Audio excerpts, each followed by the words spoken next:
back. Welcome, folks, to the 24th installment of the Smart to Noise Ratio Pro Audio Podcast. I'm your humble host, John Dayton. Immediately to my left, but not panned, is Anthony Kosobucki. Hey there. Esteemed co-host. This week, we're going to eventually get into talking about effects. I also had on the list to talk about crossovers and subs, but I can't remember what I was thinking about when I said that. So It was Wednesday. It's okay. if it comes to mind, we'll bring it up. Or if you're interested in that, drop us a line. We'll bring it up next time. Let's see, though. First, before we get into the topic du jour, I was going to just go through what we've been working on lately. I'm going to try not to watch the TV because it's the magic box is on. We're just going to turn that off real Thanks. quick. We're easily distracted by shiny things. Even with the mute on, it's hard not to watch. Mm-hmm. So, Anth, what do you got going? What's on the burner? This actually today, my wife is going to be recording a cover of Stevie Wonder's Superstition, which I've tried to get together the best musicians that I know to help me out with this. So, Mr. David Teaspoon Hollett is going to be playing drums. I always wondered what his real first name was. David. He doesn't answer to Dave, though. He just yell, "Hey, Spoon." Mr. Spoon. Mr. Spoon, please. He'll be playing drums. There's no guitar in the song, which is great, because I'm really sick of guitars. And I've got our friend Steve Patton's cousin, Nelson, playing saxophone, along with a friend of mine from the church who's an accountant by day, and when Tower of Power comes into town, he'll sit in with them to play saxophone. He plays with Buffalo Philharmonic from time to time if they call him. He is a monster of a guy. He's a really good guy. He'll be playing saxophone as well. And then for trumpets, I've got a kid that I grew up with. His name's John, and his dad, Ron, who is my elementary school band teacher, who is also a monster on trumpet. And John, his son, is actually pursuing his Masters of Conducting at, I believe, Texas A&M. I could be wrong, but he's in Texas right now. So both of them will be playing trumpet, and actually their the father's brother and the son's uncle is my audiologist, who actually leads worship over at John's church. Oh yeah, we know that guy.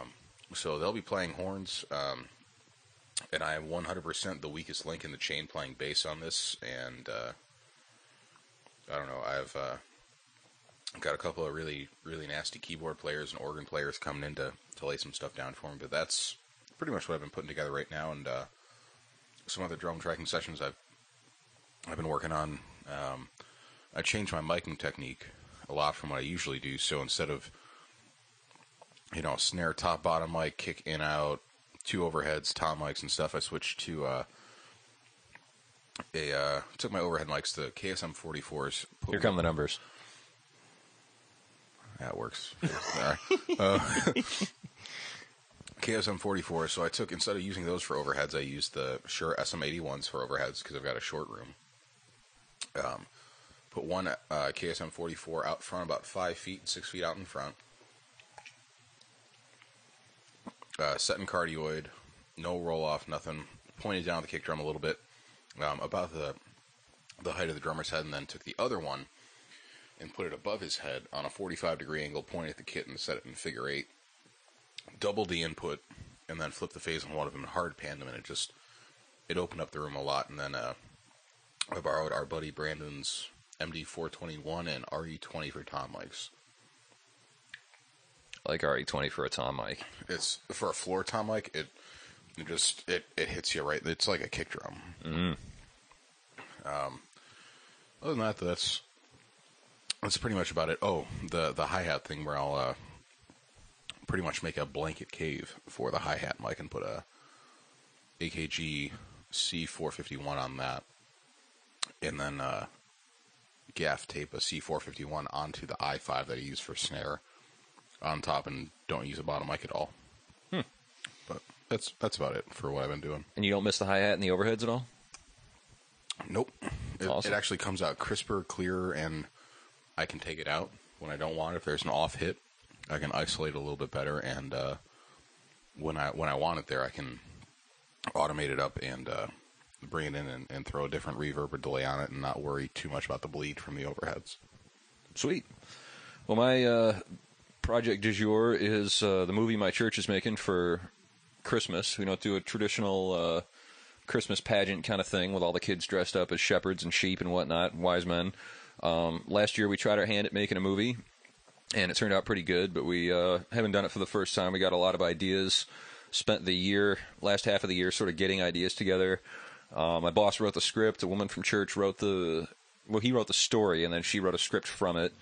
We revised it, got our actors through auditions, been through some rehearsals, and just this last month, if you read the blog at smart2noise.blogspot.com, and I've been doing some posts on it right along about initial thoughts about what we were going to get for equipment, what I wound up getting for equipment, and then I just did a quick post the other day about the first 4 days of shooting. We've had 4 more days of shooting since then, and some of the scenes are already cut. In fact, the beginning, middle, and end of it are already cut, and the scenes sort of in between those are still being worked on. My rig going out, I had to be really mobile, so I've got a Motu 8-in, 8-out USB or FireWire interface. Is an 826 or MK2 826 or something? 896. 896, okay. MK3, which I think they just stopped making, like, since I bought it. Sounds about right. That's why it was cheaper. Yeah, I got $50 off. But that's a great box. It'll go all the way up to 192. I've been running it, though, at 48, 24, 48 kilohertz sample rate, 24-bit word length, because in a lot of situations I'm dealing with some pretty low levels. So in addition to having to deal with gain stages, I didn't want to have to deal with sort of running out of bits. I forget exactly what the math is, but there are as many bits below negative 30 in a 24-bit stream as there are in a whole, a full-scale 16-bit stream or something like that. No, it's more than that. Was it 8? I'm not sure. I think it's 6 dB per bit. So if you add 8 bits, you gain 48 dB of headroom, basically. Right, yeah, so that's why a lot of new guys are using, or if you got it, like, there are some guys, like I record 24, but a lot of guys, they use 32, and it's really hard. Like, you really have to push something to get it to clip, and then now there's 64-bit, which I can't imagine much less of just sticking a 57 in a 747 engine that you would push 64-bit, but yeah. Well, it's not headroom that way. It's headroom the other way. It pushes the noise floor down. Oh, okay. So the effective noise floor of my rig is somewhat below negative 100. It's way sounds way pretty down high there. to me. I don't know.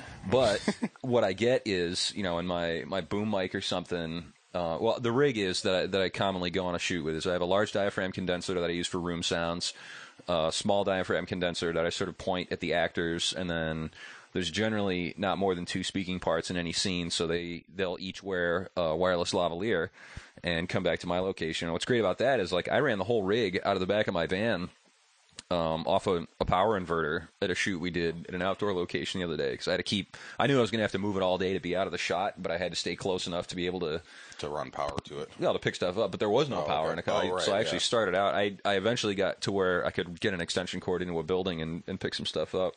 But a couple of times, just like, well, we're in a parking lot, we're a mile from anywhere. Here's plug in the inverter, and except for one of the wireless mics has trouble with the inverter. I get some noise on it that I can't get rid of, but by and large, it's all been working pretty well. But the exciting thing is then going into the cutting room. Once they hand me a scene that's done, I have it just with camera audio, and then I have to go into my session. I'll start a new session and run them side by side, and I'll just drag the takes out of one session in Reaper into the other one, get it lined up with the video, and then start cutting it down, gating, expanding, adding gain stages. And one of the actors, an actress in particular, has a tendency to really, really underplay things. Like, there are some moments where there's 2 people sitting across the table from each other having sort of a tender moment, and she'll go right down into a whisper, which, fortunately she had a fairly sensitive condenser pickup hidden in her hair, so it was about as far from her mouth as her ear was. So it was picking up the whisper, but it's way, way down there. So I've had to add. It's not like having a. Yeah, I've had to add. Yeah, I saw you just peeked out there. Oh, you've been peeking out pretty steadily. You wanna? Yeah, we'll hold it up and swap mic cables here. Let me just finish my thought. So anyway, I've had to get pretty creative. Gating and expanding hasn't always worked out for me, so I've actually gone and like manually cut around the words, and then had to be sort of crafty as I experimented and found out where I can put gain in and have it not, have noise rush up when the compressor gets a hold of it or lets go of it.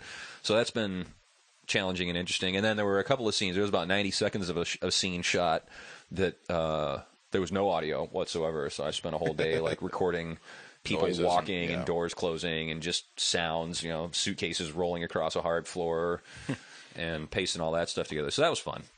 But anyway, that's enough about Project Movie. I'm going to hit pause for a minute. We'll get Mike a new, or get Anth a new mic. Yeah, there we go. Get Mike a new Anth cord, and we'll be right back.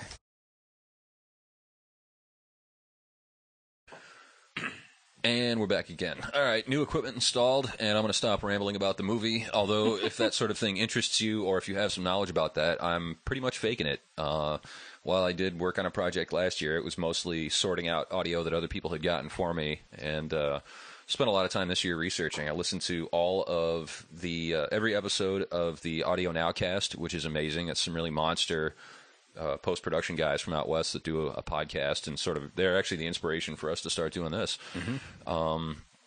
Listened to all those, did a ton of reading, read some stuff that Bobby O wrote, read a million posts on gearsluts.com, and just been kind of learning. You can read that at church. It's okay. I keep waiting for the IT guy. I keep waiting for the IT guy. What's this sluts website you're on? I know. Darren's always he's Googling guitar porn, which is that could be dangerous when you work in a church office. Hey, if they don't put a filter. One of the other churches, one of the big Wesleyan churches around here, actually has a YouTube block on their on their internet. All the Wi-Fi. YouTube is blocked. You just can't get on it. That's probably smart. Yeah.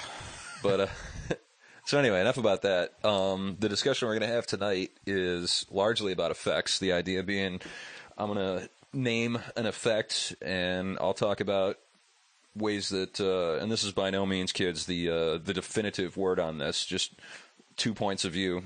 Yep. And gathered from experience and from what we've heard other guys say. But I'm going to cover the live side. Anth is going to cover the studio side, and we'll just run it on down. And it was cool that we had sort of already picked this topic out earlier in the week. I had an amazing conversation with one of my favorite guitar players, Tony. From he's in rotation. He's playing guitar on the worship team tonight, and Brandon's counterpart almost. Yeah, I mean, they just two great tastes that go so well together. Brandon kind of does the edge thing, like the chimey, atmospheric, volume swelly, echoey kind of stuff, and Tony does the balls out, bluesy guitar. Yep. I mean, actually, he just bought. He used to switch back between a Fender and a Gibson, and sometimes Fender was a Charvel. No, he had a Fender too. Oh, did he? Yeah. Okay. He had a yellow Strat. Okay. And he had a Charvel for when he was feeling Jeff Beck, because it has the best trem on it. But then he just got one of these EVH guitars. Eddie Van Halen endorsed, whoever's making the current Fender. Fender makes all his whoever stuff. It is. Yeah. But it's amazing because he can make it sound like a Fender, like a Strat or a Les Paul, or somehow sort of both at once. Like he'll be grinding on that thing. And you're like, how is it? I'm like, I don't know, man. It's like twangy and beefy all at once. It's pretty cool. But anyway, we were talking about reverb, and he was talking about how he has this pedal you can download stuff into, and he got some, European cathedral in there where you can have like 80 seconds of decay time if you want. And he only steps on that preset when he's doing volume swells. So he'll like swell a note in, and when he's ready to swell his next note in, it's the other one's still ringing, and he can make them, with the chord progression, he can make it all work together. So then we got to talking about reverb, and he's like, he said the wisest things. He's like, yeah, you don't really want to hear reverb, but you want it to be so that you would miss it if he turned it off. Yep. I could have kissed him right on the lips. That's what you want to hear. That's some deeper understanding of effects than I think a lot of guys have doing it. That it's not just a set it and forget it thing. It's you need to mix your effects as actively as you mix anything else. So yeah, we could start with reverb. Okay. For my own, I actually haven't ever had the luxury of having really good reverb. I've had the same piece of junk Digitech box my whole life, it seems like. And they're not really known for their reverb, so I've always used it mostly as a delay box. And I'll punch up, I have a short plate in there that I'll use just to put a little razzmatazz on the drum bus when I'm mixing live. Just to put a little extra sizzle in there, because honestly, I tend to mix in pretty small rooms when it's my rig. So, Right. it's not really for space, but it's just to kind of help the drums punch through the wall of guitars that you get when you're in a small room. And by small, I mean in my 200, 300 cap. 2 to 300 cap rooms, like decent sized bars. And even in larger rooms like high school auditoriums, gyms. What reverb? I got reverb for days. I'm not touching it. But so as a result of that, like I've almost never used reverb on vocals, because even if I want sort of a shimmery or something to make something special happen with the vocals, I would always go with delay, which we'll get to next. But at any rate, for live mixing, if you have a really great system, which isn't that uncommon anymore, I mean, with the prevalence of line arrays and really good sounding self-powered boxes, like the state of the art has really come a long way. It's become a lot more attainable than it used to be. Yeah, the fidelity is really there, especially in the high end. So you could use nowadays, Hall or Cathedral, like some longer times, and have it be audible, have it not just be a waste.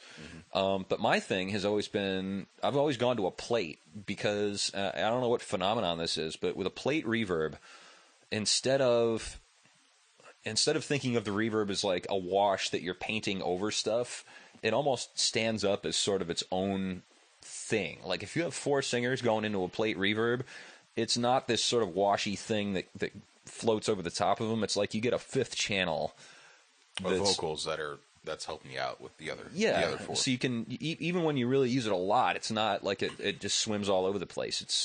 It's right in there. And one of the things that really made it incredibly useful live was once I finally learned how to EQ it properly.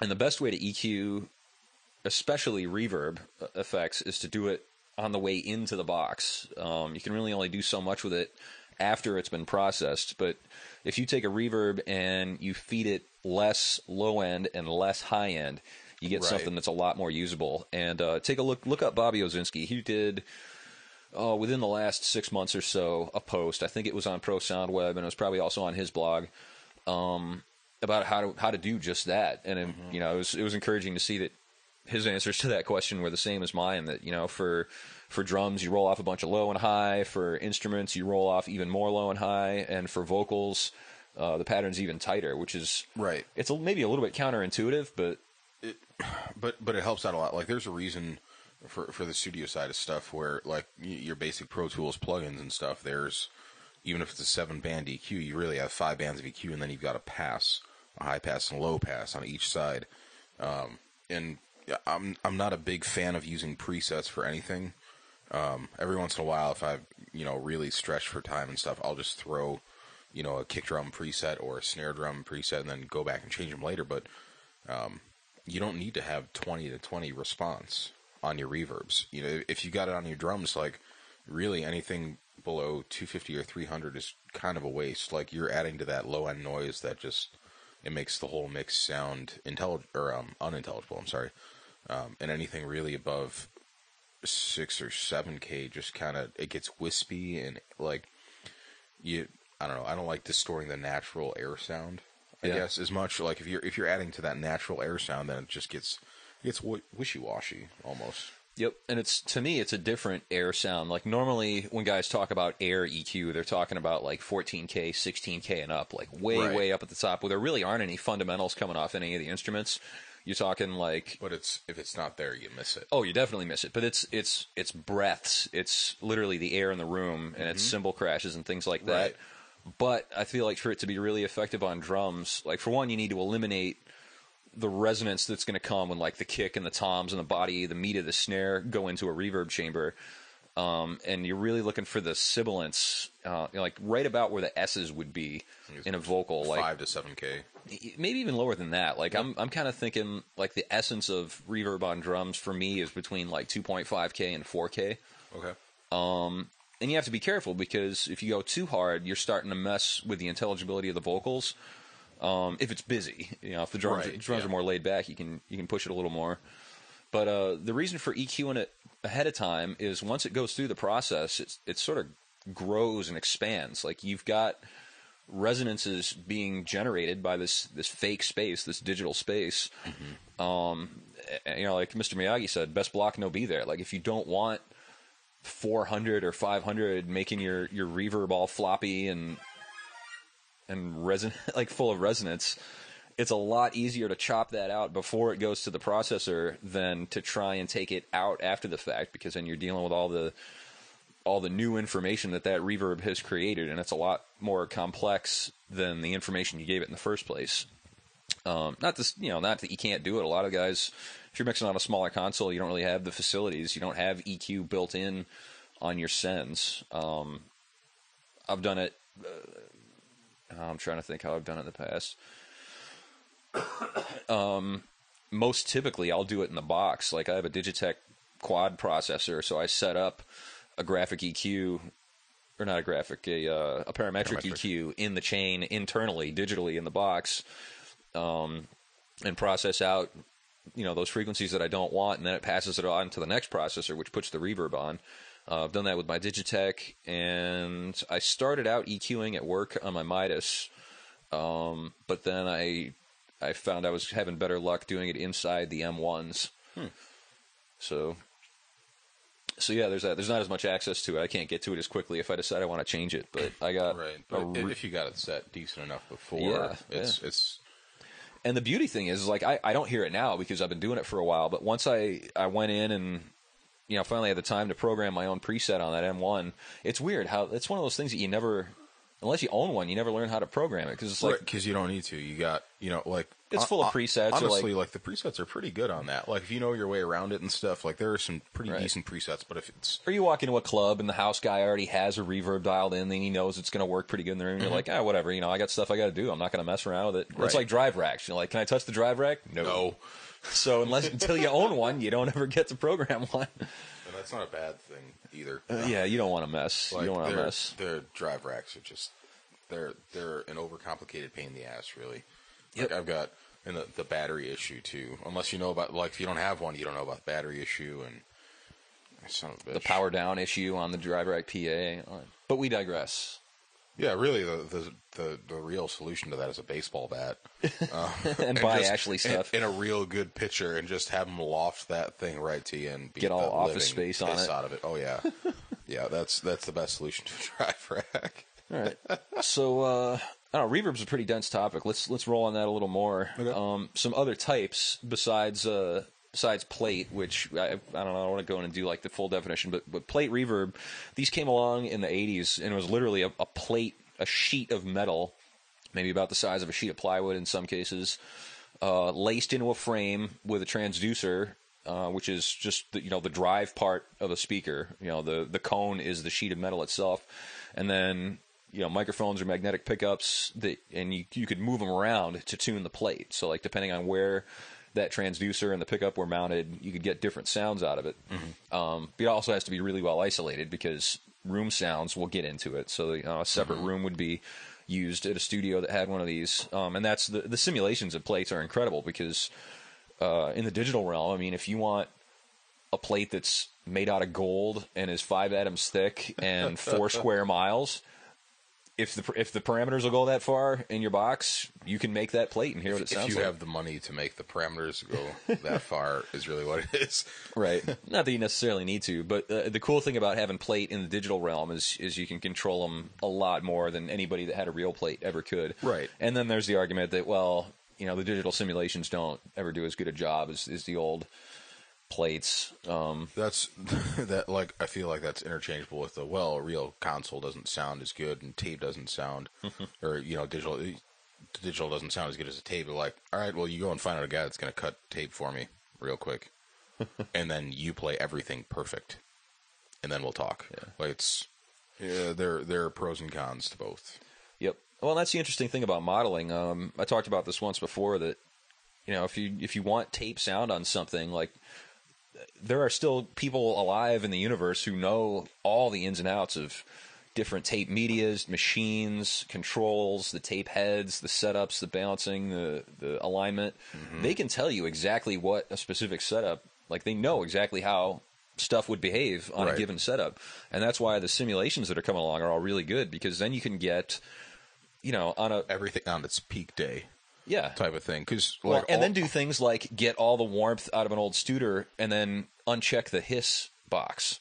Right. And then like there's, Steve Slate did a great job of that. Like there were some guys that he went and not interviewed, but like his friends that had, great, I think it was a 1/2 inch or like 1 inch tape deck, that he did, and then a 1/2 inch or a 1/4 inch mastering deck. And you get all the sounds out of it, but, you can take away some of the inconsistencies in it. Like certain stuff operates better at a certain voltage, and realistically, it's the same thing with certain guitars. Like you play it on one day, it sounds phenomenal, best guitar in the world, and then you play it the next day, like this thing sounds like a pile of garbage. Yeah.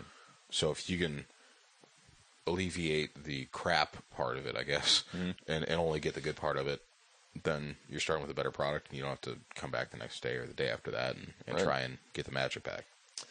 So for other types of reverb, there's also spring reverb, which is the same idea as a plate, but much smaller. It's where there's a little box in the back of like your old Fender amp with a slinky inside of it and a transducer at one end and a pickup at the other end. It's coming back. Oh, it is. It's a cool classic sound, like from reggae or old blues. And if you listen to the new Adele album, it's all over that, the whole thing. Very retro feel. I don't think they use anything but spring reverb, and you get that. You think of like Grand Ole Opry, old like Merle Haggard type guitar It's got stuff. a real twang to it. It's got attitude. If you do it like that, But if you don't, it's totally as usable as a plate or a hall or a room, like all that kind of stuff. It's just depends on the quality too. I mean, there were some studio spring tanks that were amazing. Like there's a reason that Fender started reissuing and reselling a '63 reverb tank for like, I can't remember what it was, like $400, $500, just a reverb tank. I looked at it, I was like, oh, that's a cool looking guitar head, and like, nope, it's a $500 set of frickin' springs is what it is, but it sounds good, Yeah. All right, sorry, had a little glitch there. So, moving on from spring, which the cool thing about spring is that it's really an effect. It's not some dressing. It's like it's a whole nother meat and potatoes channel that you should work with, not try and blend it in and make it fit like it's its own separate entity. And almost the dirtier the better in my mind. I mean, if I'm looking for a real smooth reverb, I'm probably not looking for that $500 reverb tank. I'm probably looking for the junkiest one I can find. In fact, somebody started making one where like the slinky's like right out there in the open. If someone farts the wrong way, you got a big giant snap in it. So then there's also hall reverb, which is a recreation of a space, and different boxes, different software plugins. Like some of them are pretty complex. Like you can really dial in a lot of parameters, early reflection, surfaces, how the surfaces reflect things, change the size of the room, the density, the diffusion, all that stuff. But where that comes from is, all these late great albums that were, the band went and rented out a castle, and somebody played drums in the main hall, or studios used to have them, and I think there's a radio station in New York that actually still has one. Really? Like it was literally a room, like a tiled room in the basement, and there's a speaker down there and a microphone to pick it up. Interesting. Yeah. So there's definitely a lot to be said for that. I mean, when I was in college, we had great sounding stairwells. We'd throw a wrapper out on the landing outside the 16-track room, and then drop an 81 down one landing, and then something else, like a 414 down two landings. And the really stressful thing about it was you had to go all the way to the bottom and put up a sign so that the string majors didn't crash out and take a shortcut to the parking lot and wreck your track. But if you have access to a reverberant space, which leads me to my next topic, there's a newer type of reverb called impulse reverb or convolution reverb, where you can model a space basically by activating the reverb. You go in with a microphone and a starter's pistol or a snare drum or a baseball bat or a hand clap or pink noise or something, and you send a brief blast of sound out into the room, and then you record that sound coming back. the convolution reverb can then take that sound and basically give you the exact sound of a room. The cool thing about that is there are lots of people who have gone through and gotten impulses from really classy concert halls in Vienna. Right. The one reverb plugin that I use a lot is called Altiverb, where they actually went. It wasn't anything like it wasn't like a starter pistol or anything, but it was they would actually set up speakers at different points in the room, and then they would just run a sine wave all the way around. So you got the Sydney Opera House caverns, like catacombs in France, and you've got, you know, the drum booth from Dark Horse Studios, and then some stuff from Sterling Sound, and like the really like places that people go to record because of the reverb, and it's all in this. I think it was $700. Worth it. Oh yeah, absolutely. Like Dave Pensato actually talked about it. Oh yeah, a little bit. He's like, you know, if I really want something for the end game and stuff, or just, you know, maybe throw some Altiverb on it and dig around. And what was neat about it is that you can actually take the speakers and spread them instead of having them. You know, you've got, instead of where you'd have them in your studio, you can push them back 15 virtual feet, and you can go and change the waveform. So if you're not getting enough high end decay on it, you can bump up the high end or bump up the mids, the lows, all that kind of stuff. It really helps out. Like it's, I don't know, I haven't had a chance to use some of like the really, really high end stuff, but for less than $1,000, like it's a killer program for drum sounds. I specifically use it for drum sounds, and Reaper comes with an impulse reverb too, a convolution reverb. It's one of the stock plugins. Nice. I'm actually going to use it on the movie here. We did a bunch of takes at somebody's house, old plaster walls, hardwood floors, and the actors were being kind of quiet that day. So we wound up replacing all the dialogue, had them come in, watch themselves on the screen, say the lines again.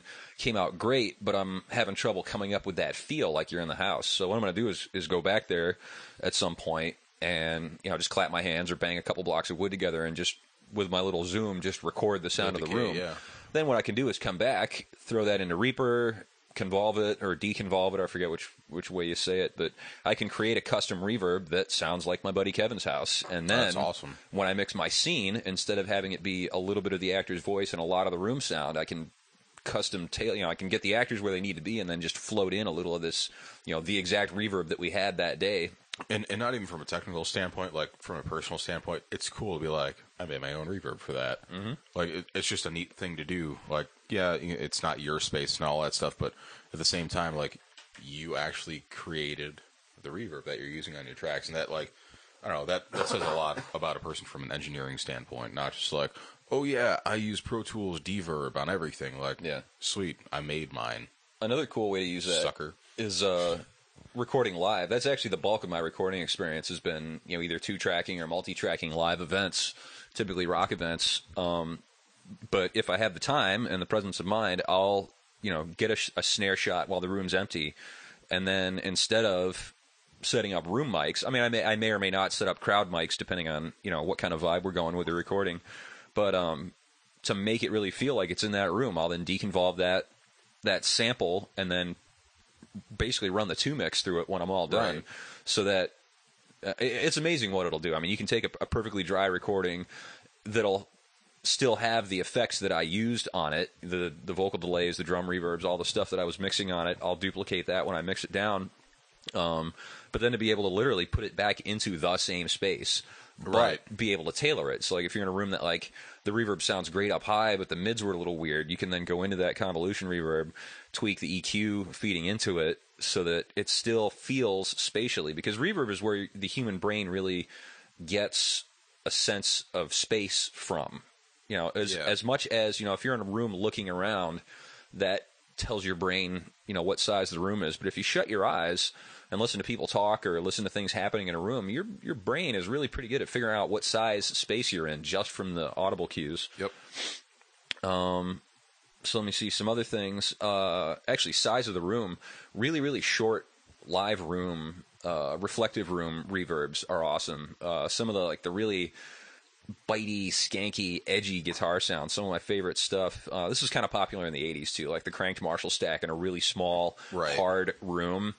Somebody mic in a corner or a back wall type thing. Yeah, and it's not a close mic sound, but that's a really kind of unique, like it can be splashy, it can be bitey, depending on how much you use the room sound. You can add just a little bit of excitement without really adding any space to it. So I like that a lot for guitars. And I'm still hunting around for my favorite one, studio side. Yeah. So do you want to just do impulse reverb or whatever you reverb want? Yeah. All right. So studio side of stuff, like my plugins are fairly limited because I'm broke. So in Pro Tools and stuff, I've got really the stuff that it comes in. Like I was knocking Deverb a little bit before, but the Deverb plugin sounds really good for certain stuff. If you know how to use it the right way. Like, yeah, you bus. What I'll do is I'll bus certain parts of the drum kit to certain things. Like I'll leave one kick mic totally dry and then run another one to the Deverb and then run a little bit of the toms and then run the overheads pretty full bore and then the room mics full bore into it depending on how good the room is.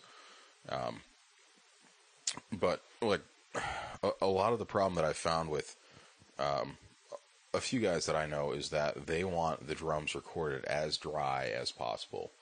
Like you hit a tom and then it stops and you don't want to hear the ring. You don't want to hear anything other than you don't want to hear the ring of the snare. You don't want to hear the ring of the kick drum. And like it's really nice if you've got a good enough guy that can tune out the sympathetic ringing in his toms.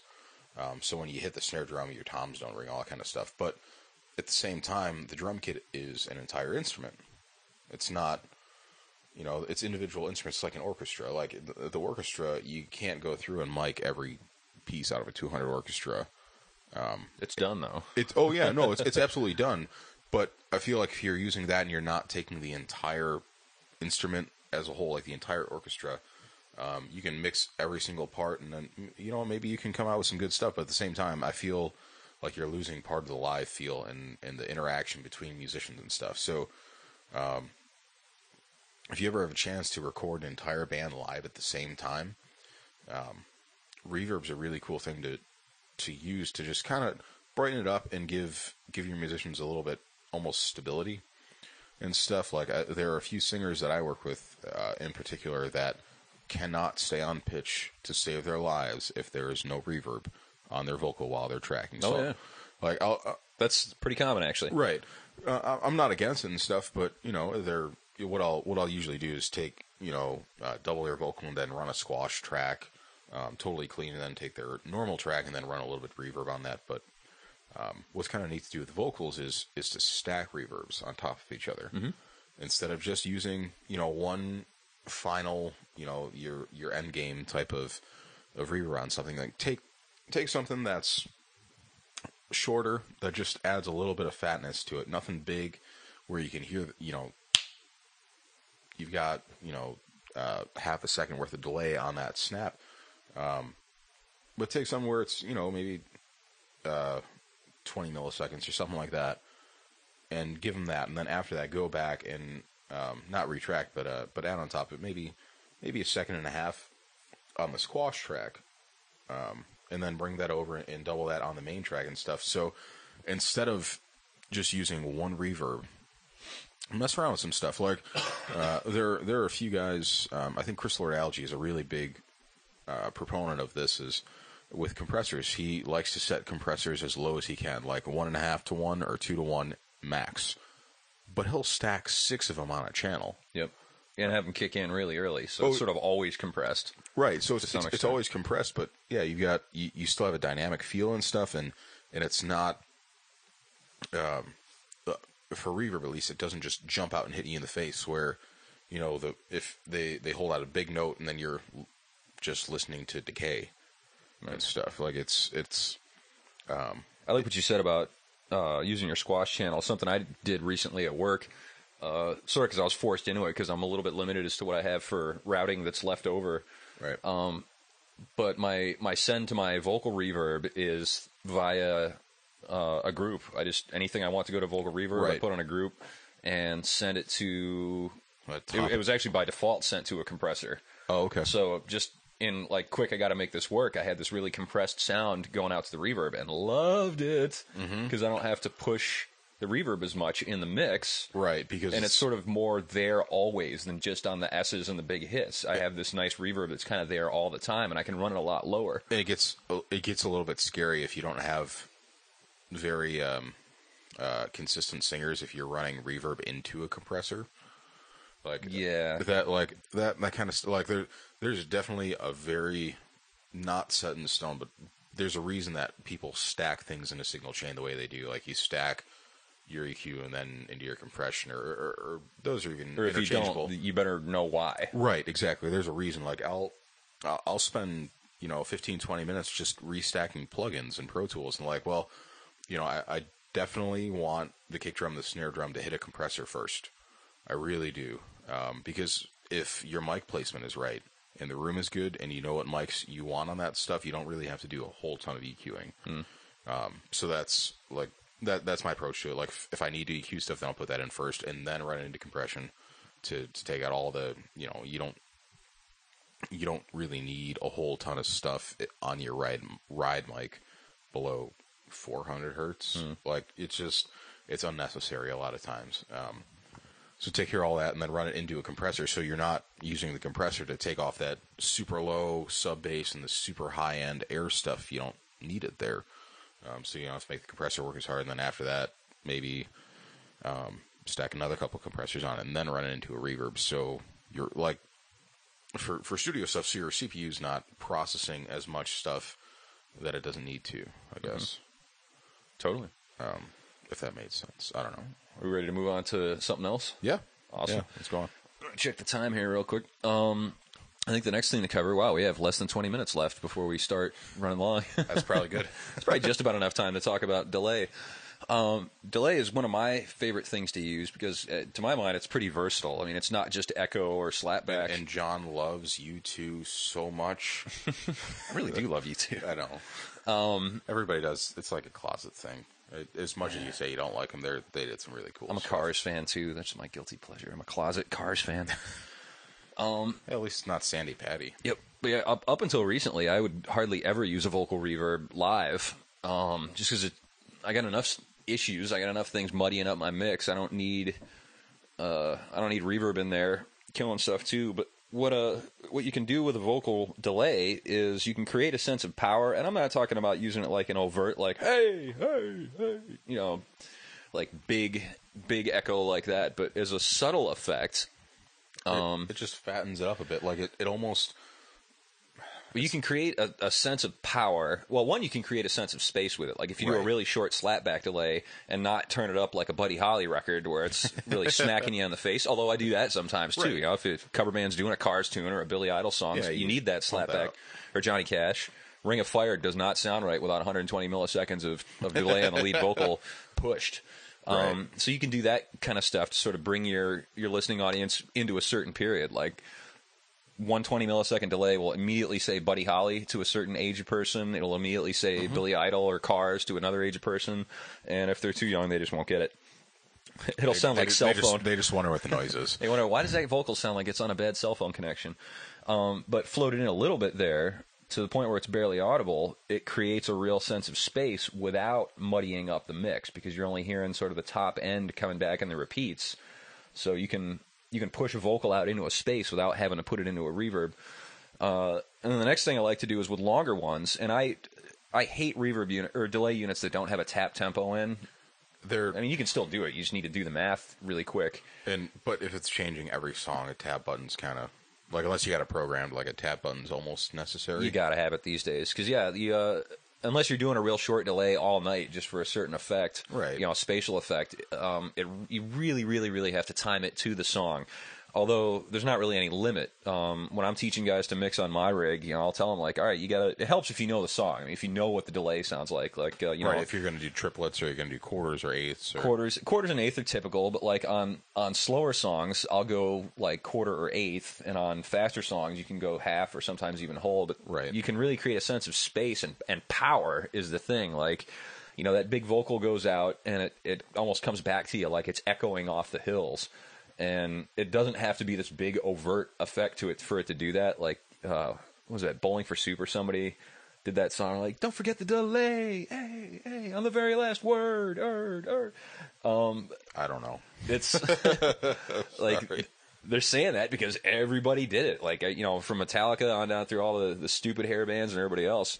But it's a really valid effect, and if you don't overuse it, it does create a real sense of power in a vocal. and it's a lot more monitor friendly. So if the singer wants to hear their effects on stage, you can put a delay back through the wedges a lot more readily than you can reverb without making it real sloppy. Yeah. Yeah, it's really only been very recent for me that I've started using. I must be getting my stutter's back. It's that stressful. But yeah, I've only systems have only just gotten good enough, at least the ones that I get to mix on, and that I've even been able to put a vocal reverb on and even start to float it back in the monitors a little bit. So yeah, delay. I mean, timing is everything. EQ doesn't have as much to do with it, but it's a good idea to know what you're bringing back in. Right, because with reverb, it's a little bit different. Like it's more long tone. Right, yeah, but with delay, you're almost trying to delay the whole signal instead of just getting the midsection out of, or the low mids out of bass or snare drum and all that kind of stuff. Like you want the entire thing to do that, or whatever channel you're doing. If you're just doing vocals and but even that said, I'll still roll a bunch of the bottom off because again, it can muddy things up if somebody's playing. Oh, absolutely. Letting out big notes or like playing big chunky guitar riffs. Guitar players will usually handle their own delay, but if I'm delaying a guitar track live or in the studio, I'll usually roll some bottom off of it because as it's coming in on the next eighth quarter, dotted quarter, whatever note, you don't want it to bring too much baggage. You want it to not take over the lead unless you want it to. And I feel like I don't know if we mentioned it or if we're going to mention it, but I feel like it's one of those things that we should say for reverb and delay where it's not a set it and forget it type thing. You need to address a song individually. You can't. It doesn't matter if it's two fast songs in a row. They're most likely two different tempos, and maybe they've got a different feel to them. So you can't. It's on a live board or a return or whatever. It's still a fader that you need to ride because maybe a lot of reverb or delay sounds really good in one song, but the next song it makes it sound like garbage. Yep. Yeah. So, when I mix live, I've got my effects returns right next to my lead guitars, and my other hand's on the vocals, and I probably mix my effects returns more than I mix anything else, because it'll wind up either not being there and you lose the magic, or it's suddenly this dynamic in the song changes, it's like whoa, there's an effect. So the idea is really to kind of be invisible with it, but make people really miss it if it's gone. Right. I think that's one of the reasons I've had the success that I have with the clients I work for, because their girlfriends all stand out there and they hear them on my rig with me mixing, and then they hear it on Joe Blow's rig where he just punches up something on the old SPX 90 or the M1 or something. And that's it all night. SPX 90. I still see those in service. Oh, yeah. Guys still love them. 12-bit reverb, y'all. I'm not going to address the math issue on that. What do we have? We got an old Lexicon LXP 15 at our front of house at the church. They stopped making it when I was in second grade. I can't.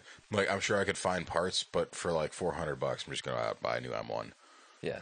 There's no point in trying to fix that thing. The reverb sounds okay if you don't breathe on it.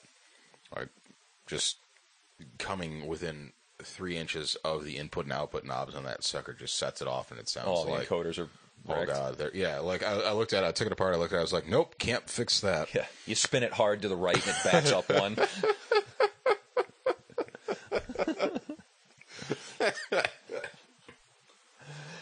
Really hit home with that one. It's one of those laughing to keep from crying moments. It's so sad. All right, well, that's a fair amount on delay. We could probably get into some of that flange that you want to talk about. The trippier stuff. I actually don't want to talk about flange, but we might as well. Flange, for you kids who don't remember, what the original flange effect was when you split a signal off your main tape machine or off your console, send it to two different but theoretically closely matched tape machines. Separate but equal. And then recombine the signals. You hit play or record, whichever. You start the tape rolling, and the producer would lean over and put his finger on the flange. The flange is the outside of the spool of tape, that big metal donut there, would slow one machine down a little bit and then slow the other one down a little bit and let the first one catch up. And that's what you hear on, which Zeppelin tune is it that's got the real famous Kashmir? Yes. Kashmir finishes up with a big swoosh. Yeah, it's got... The reason kids went nuts for that is because that was the first time correct me if I'm wrong, but big time, it was the first big record. So what that does is it creates a little bit of delay. The longer you do it, the more delay it causes. And because the signal is meeting itself, but slightly removed in time, you start to get comb filtering, which means that certain at each, like if you stopped it, I'm trying to think. It almost like in a more child-friendly approach. Like you go out to your car and take the antenna and you pull it over to one side, and you let go of it, and it kind of wobbles. Right. And then it catches up to itself and it straightens out. Like you can hear the wave in it. Right. Almost. Well, at any rate, at each, if you break it down into like, and let's say like at every certain point along that tape, there's a different amount of delay, and as the original signal meets itself with that different amount of delay on it, different frequencies are going to add together, different frequencies are going to cancel out. But because it's happening sort of continuously, all those peaks and valleys of addition and cancellation slide back and forth, which is something that doesn't ever happen in nature. It's a totally synthetic thing to have happen, which is why it tickles your brain. It's a really exciting thing. Your brain almost doesn't know what to make of it. It's even as commonplace as it gets. It doesn't ever happen in nature. And then you can also have standing flange, which is just where you set a very short delay and you kind of leave it parked there, and you can tune it back and forth to, I guess, decide which part of the spectrum sounds hollow. I don't particularly like it much. It's good for like a radio voice effect. Like if you want to have 4 bars of your song sound like they're coming over a landline telephone, you can. I feel like the less that it's used. I was listening to, I don't know, it was either a Roots track or a Minus the Bear track earlier today I was listening to, and the last chorus of it had it all over, but I'd never noticed it before. I was listening to it in a different pair of cans and stuff, and it's like there's the straight signal, and then there's just a touch of flange mixed in, but for some reason it caught my ears like hitting a brick wall today, and I noticed it. I was like, wow, it adds, like, in a big setting, it adds a lot of depth. Right, and that's something you can, if you're doing a big build-up in a song, you can only push your effects so far before they start to take over. So, like, you can actually the most common outside of guitar uses on a guitarist pedal board, the most common use for flanging is still on the 2-mix, or at least on a fairly major group. Like, it's not used a ton on vocals. Like another, well, it's not real current anymore. It was 20 years ago, but Lenny Kravitz, Are You Gonna Go My Way, when he gets to the drum break, and all of a sudden the whole thing starts sliding around. So like what could have been like a really, there's nothing exciting musically going on there. There's just, quarter note hits on the snare and the same skanking guitar riff that you've heard the whole song. But it slides and sloshes around. Yeah, because it's dancing all by itself. It makes you want to dance because it's dancing. And it catches your attention as because it's used as an effect, not as a bass for the entire song. Right. But yeah, it's like the song just grabs you by the hands and starts twirling you around. Right. I love that song. Really effective use. I was really upset when Lenny Kravitz released Baptism because I felt like he died. He died to me after that, because that was back in the day when like Foo Fighters were kind of doing stuff, and I was like, well, Lenny Kravitz is the last rock star, and I heard Baptism, and I was like, well, rock's dead. That was it for me for a couple of years. And Velvet Revolver finally came along. Right. Yeah. Woke Anthony back up. Yep. Well, all right. What else can we cover? Chorus. We could do chorus. Chorus is another time effect. It's almost like a stacking of flange. No, not even flange, but like it's almost a pitch dynamic type thing where, like, chorusing, like, coming from a guitar point of view, if you kick on a chorus pedal, it immediately sounds, to me, bad. But a lot of guys use it to fill out space. Like, there's a lot of stuff in the 80s where, big chimey ringing chords that had like a shimmer on it, but it wasn't reverb, it wasn't delay, it wasn't flange, it was chorus. Like, it would add. I'm actually not that up on chorus. Is it a detuning thing rather Almost than a time delaying thing? I think from my experience with it, chorus is like a vocal chorus.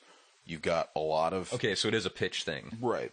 You've got a lot of, like, it's not so much a time thing or anything like that. It's usually all in time, but chorusing is like a vocal chorus. You've got a lot of people, and a lot of them are singing the same note, but you got a couple here and there that aren't. It's not necessarily off in a grand scheme of things. Like, if you sang a note into a tuner, it would be fairly close. You're still hitting the green light most of the time, but it's It's a little bit either way, but it fattens it up. So it creates those same peaks and cancellations that the flanging does, but it does it because the frequencies are changing, not the time. Right, The yeah. frequencies themselves, it's not the same frequency sliding back and forth across each other in each little segment of the spectrum. Different frequencies all hitting at the same time. And of course, generates those frequencies by detuning. Right, detuning. Right, exactly. So that's. I guess I did know that. my experience with Damn, chorus is, will you turn that down? Stupid guitar players, turn it down. You're not thickening anything up. I can't remember who I was working with, but some guy asked me he's like, could you help me work on my guitar tones and stuff? I'm just really having a hard time. And I was like, all right, well, do what you usually do for this song. And he turned it on, and I saw him kick the chorus pedal, and I went up to him, I unplugged it, and put it on the side, and said, all right, now try it. And it sounded a lot better. Yeah. Oh, yeah. Like, there are times and places where I feel like there is some Van Halen stuff that he used it on. Or like, his big thing was a Phase 90. Yeah, that old Phase 90 that they reissued and repackaged and sell for like $50 more. So if you want to buy a Phase 90, don't buy the Van Halen one. It's the same thing with a paint with job. red stripes. Right, yeah. I wonder if it was Mark McGee, but I think it was Mark McGee, actually. Yeah. But a lot of that 80s stuff, like the Foreigner and the Boston stuff, like where you're like, that guitar sound is kind of funny, but kind of good, but more funny than good. Unique. Yeah. That's usually a chorus pedal or a chorus type effect where, yeah, sometimes it does sound cool, but then like everything else, when guys in bar bands try to do it, they read about it in a magazine, right, and they do like it piss. way too much. Yeah. Mm-hmm. Or they forget they're going from a Boston. Did you not spit right on mic?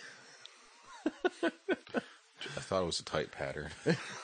I'm trying to be good. I just don't have to wipe get the chew spits. Impossible to get out of the foam. Did you say the Jew spits? Is that what you said? I had to work it in somewhere. We got some Listerine upstairs. Oh yeah, by the way, all you live sound guys, carry a bottle of Listerine with you and some paper towels to soak and clean your shit off at the end of every show. I went to the drugstore, hit the diabetic section, and bought some little alcohol swabs. I keep them right in my MacGyver box, and I detox all my mics immediately after use. If you get that old, like the yellow, literally looks like piss Listerine, though, people don't get on the mics as much. This is true. Because it smells bad. Yeah. Or if you rub onion on them. If you can't get close to the mic because it makes you cry. That's your own problem to deal with. I'm not doing that. Proximity effect, you can't get near it. It's like an onion, but it's a microphone pattern. But it smells like an onion. No, I don't mean I don't mean onion microphone pattern. I mean rubbing an onion on my microphone to keep you off of it. Oh, I know. Yep. All right. Well, we're just about out of time, so I guess if there's any more interest in effects, we'll pick it up where we left off. But again, if you're curious about this stuff, hit the internet. There's a lot of guys that know a lot more about this stuff than we do, and some pretty good articles have been written in the forums too. Really, there's nothing new under the sun, so if you're going to use this stuff, it's kind of up to you to find your own unique way to use it and either create your signature sound or just to create something different every time you set out with it. And it's one of those things like, you can never know it all, especially about reverb. Delay's pretty straightforward, but, like anything else, especially, the highfalutin stuff like mic pre's and, multi-$1,000 microphones, it's really things. You can get the performance out of anything, but the guys that really get the performance know their gear intimately, and can just give them a screwdriver or a Leatherman, take it apart, and put it all back together without any qualms at all. Yeah. But yeah, knowing the boxes that you do have or the plugins that you do have for effects, you really got to get in there, spend some time getting to know them, getting to know exactly what they do. And to me, the really interesting stuff is when you start pushing the limits, finding out what you can really get out of something. Yeah, using it the way it was maybe not meant to be used and find something really unique. So there's that. There's our little take on effects on some of the more common ones, and if you want to write in, we can talk about some of the less common ones, providing we have any experience with them, and if not, we'll just BS something for you. Oh, yeah, absolutely. Right on. So coming up, I'm not sure I really have a topic in mind for next time, although it sounds like... Oh, what do you got? Blake wrote me, and he wanted to have us do a topic or a podcast on the topic of the pros and cons of analog versus digital boards. Oh, sure.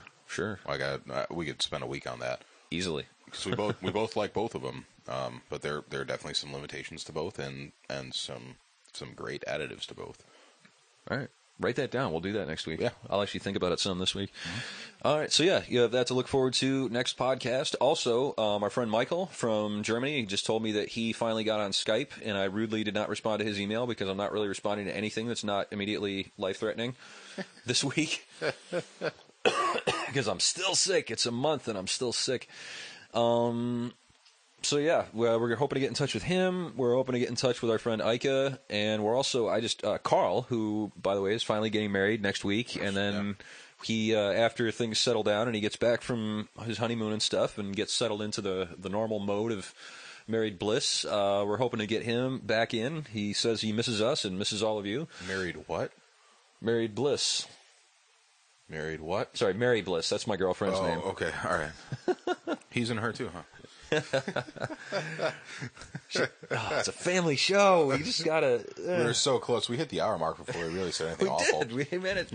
Chew spit didn't come up until minute 57, and same for the Jew reference. We really held off well this week. Well, anyway, we're hoping to get in touch with those guys who have contributed so much that they feel darn near like family. In that we cringe when they approach. No, just kidding, guys. But, turn all the lights off, lock the doors. Yeah, to a couple of, and actually, you know what? The Germans are really they're just on the cusp of topping the list in the metrics there. I was looking at the Google data. They're going to beat out the porn bots? Nobody's going to beat out the porn bots. The Russians are, it's like USA, Russia, and then a big space, and then Great Britain, Sweden, Denmark, and Germany have been all bouncing back and forth there in the not counting Russia, of like the second, third, and fourth spots. Right. So Mike and Ike. Oh boy, Michael and Ike. I was waiting for that. I will use their correct names. They've been pushing the stats up there and encouraging their friends to join too. So we thank you for that. Thanks to anybody who reads us and who encourages their friends to read. But anyway, we're hoping to make contact with them and find out what life is like on the other side of the pond for sound guys, and especially for small guys doing the daily grind over there, gigging out. What else? I did not forget that we have a blog. It's been a little scarce this week, guys. I'm sorry. Got 10 ideas for posts in my notebook, and I just have not. It doesn't take that much for me to be able to sit down and write a post. Like, I really, when they come quick, and I write them. I don't even check them half the time. I just throw them right up there. Not to be all full of myself, but I'm kind of gifted that way, and I just have not had the presence of mind to even hardly write a sentence. It took me 2 weeks to write up a love letter to Reign of Kindo. No, that one was fine. That one took like a day and a half. The Guns N' Roses one, I got 3/4 of the way through, almost 7/8 of the way through, and just not tanked, but just like, oh, there's the wall. Something's on fire. I need to go and take care of that. And then something was also on fire for almost 2 weeks. Yeah. So took that, and then the next day I kicked out another one real quick. I don't know if that went up or not, but all right. So yeah, actually, that's what Anthony's talking about is the new SNR playlist that we're doing, and we kind of stole a march on Bobby Ozinski. About once a week, he'll go on his blog and really do a teardown of a classic track. So what we're doing is sort of, we're not getting a ton into the technical, but we're just sort of talking about our favorite recordings and. Like Bobby O really gets in there. Like he was either at the session or knows somebody. There's 1 degree of separation between Bobby Ozinski and the song that he's writing about. Yeah. With us, we bought the CD and that's it. Maybe we caught the show, but just writing about things that have inspired us in music and mixes and songs that have informed us as engineers. And so anyway, if you have any requests, if there's any songs that you'd like us to sort of write about and break down, and we'd be willing to do that for you. All right, so wrapping it up, if you're not a reader, please check us out. We are at smart2noise.blogspot.com. That's where the blog is when we bother to write it, although there are darn near 250 posts up there already, so...